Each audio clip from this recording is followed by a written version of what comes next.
国旗发源于古代军旗，作为战场上识别敌我的重要标志，在欧洲中世纪之后开始大量出现。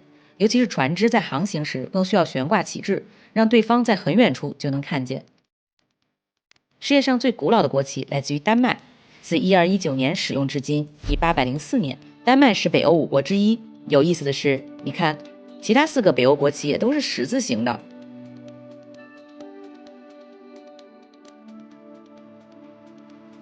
来看看几个熟悉的国旗和它们的故事。水平对称的枫叶旗，加拿大国旗是1965年才开始使用的，距今也不过只有58年。以前加拿大的国旗长这样。为什么很多国旗上左上角都有个米字呢？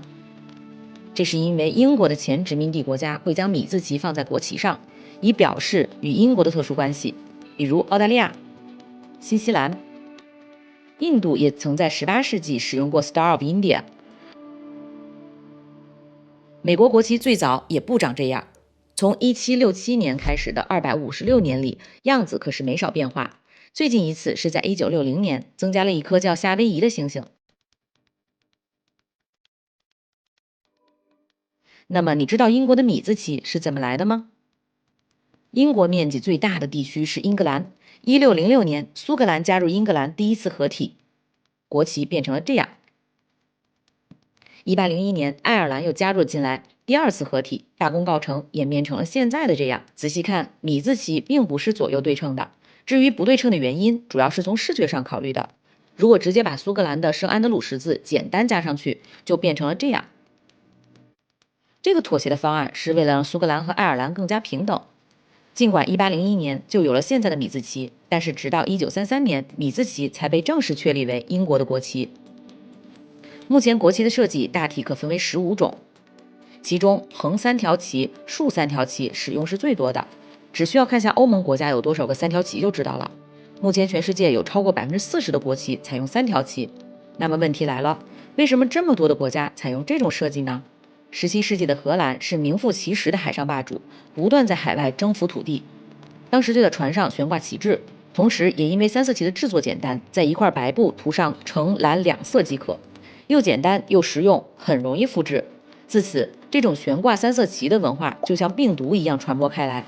随着2战后越来越多的国家摆脱殖民，走向独立，3色旗通常象征着自由平等和解放，于是就开始被更多的国家广为流传。不过这样的国旗看多了，感觉都差不多。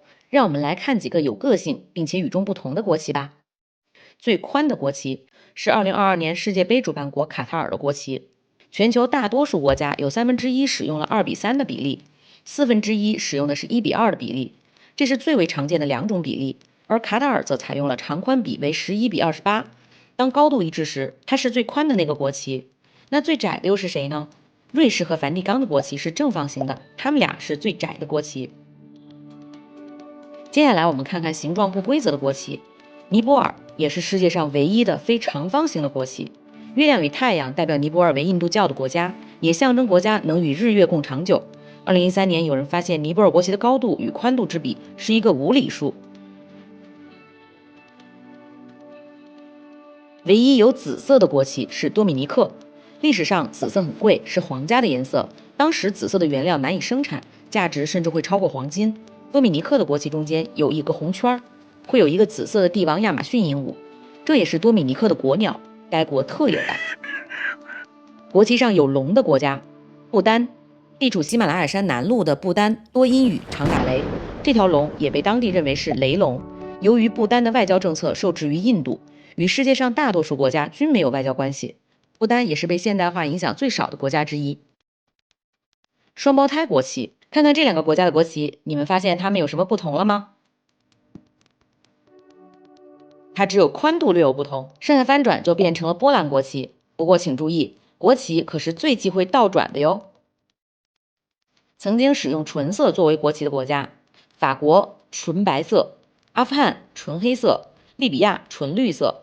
绿色在阿拉伯国旗中代表着伊斯兰或牧场，是最受欢迎的颜色，所以很多的中东国家国旗上都有绿色。几乎所有的国旗都有红白蓝其中一种颜色，只有一个国家是例外的，牙买加。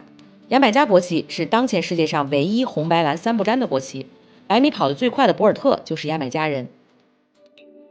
为什么降半旗？1612年，英国船只哈兹伊斯在一次航海的过程中，船长不幸逝世，因此船上的船员选择降半旗，以表示对船长探索精神的敬意以及悼念。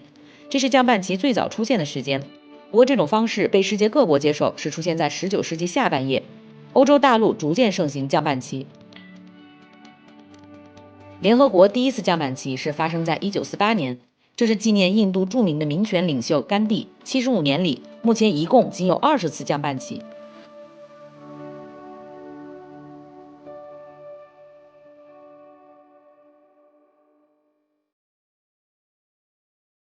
好啦，这就是今天全部的内容了。